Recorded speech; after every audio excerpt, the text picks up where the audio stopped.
ഉണ്ടാക്കാൻ പോകുന്നത് ക്യാരറ്റ് ഹലുവ. അത് അറിയണ പോലെ ഞങ്ങളൊക്കെ അറിയണ പോലെയൊക്കെ ചെയ്യുന്നുണ്ട്. പിന്നെ എല്ലാവരും കണ്ട് പഠിച്ചോളാം ഞങ്ങൾ ഉണ്ടാക്കുന്നതൊക്കെ.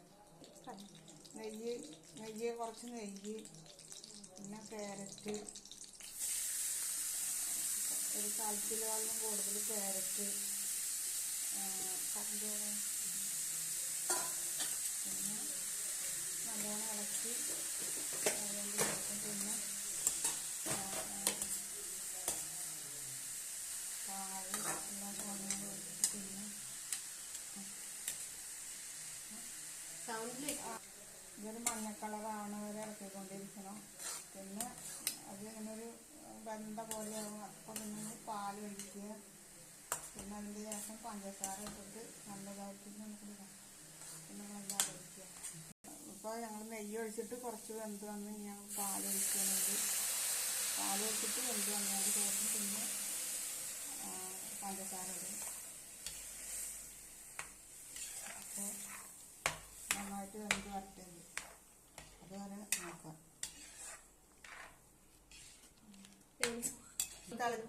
തിളച്ചുകൊണ്ടിരിക്കുന്നതിന് കുറച്ചും കൂടി ഇത് ശരിയാവാണ്ട്. അപ്പോൾ അതിൻ്റെ ശേഷം പഞ്ചസാര ഇടണം.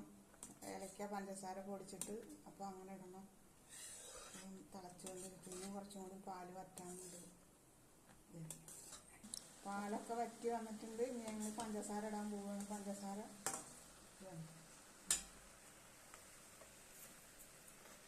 പഞ്ചസാര ഏലക്കയും കൂടി പൊടിച്ചതാണിത്. അതിട്ടിട്ട് അത് ഞങ്ങൾ ഇറക്കിയിട്ട് പഞ്ചസാര ഓരോരുത്തരുടെ ആവശ്യത്തിനനുസരിച്ച് ഇടാൻ. ഞങ്ങൾ കുറച്ച് തോന്നിട്ടിട്ടുണ്ട്. ഞങ്ങളിവിടെ അമ്മയൊക്കെ നന്നായിട്ട് പഞ്ചസാര കഴിക്കും. അമ്മ ആങ്ങളയുടെ മോളൊക്കെ പഞ്ചസാര നന്നായിട്ട് കഴിക്കും. അതിന് ഞങ്ങൾ കുറച്ച് കൂടുതൽ ഇട്ടിട്ടുണ്ട്. പിന്നെ ഓരോരുത്തരുടെ ഇഷ്ടത്തിനനുസരിച്ചിട്ട് ഇടാം. ഞങ്ങളിവിടെ ബദാം ഇട്ടിട്ട് കുറച്ച് നെയ്യിൽ കുറച്ച് വറുത്തിട്ടാണ് ഇടാൻ പോകുന്നത്. അവരവർക്ക് ഇഷ്ടം എന്താ ഇഷ്ടമെന്ന് വെച്ച് കഴിഞ്ഞാൽ അത് ഇട്ടിട്ട് വറുക്കാൻ. അണ്ടിപ്പരിപ്പോ മുന്തിരി എന്ത് വേണമെങ്കിലും ഇടാം.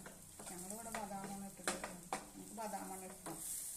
കുട്ടികൾക്ക് ബദാമാണ് ഇഷ്ടം. അത് കാരണം ബദാം ഇട്ടിട്ടാണ് ചെയ്യുന്നത്. ഇതൊന്ന് മൂത്ത് വന്നാൽ അതിലേക്കിട്ടാൽ ഇറക്കാം. ഇത് മൂത്ത് വന്നിട്ടുണ്ട്. ഇപ്പോൾ ഞങ്ങൾ ബദാം ഇതിലേക്ക് ഇടുകയാണ്.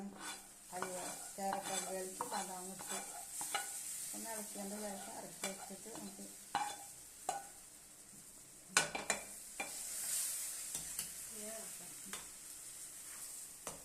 അപ്പോൾ നമ്മൾ ക്യാരറ്റ് ഹലുവ റെഡിയായി.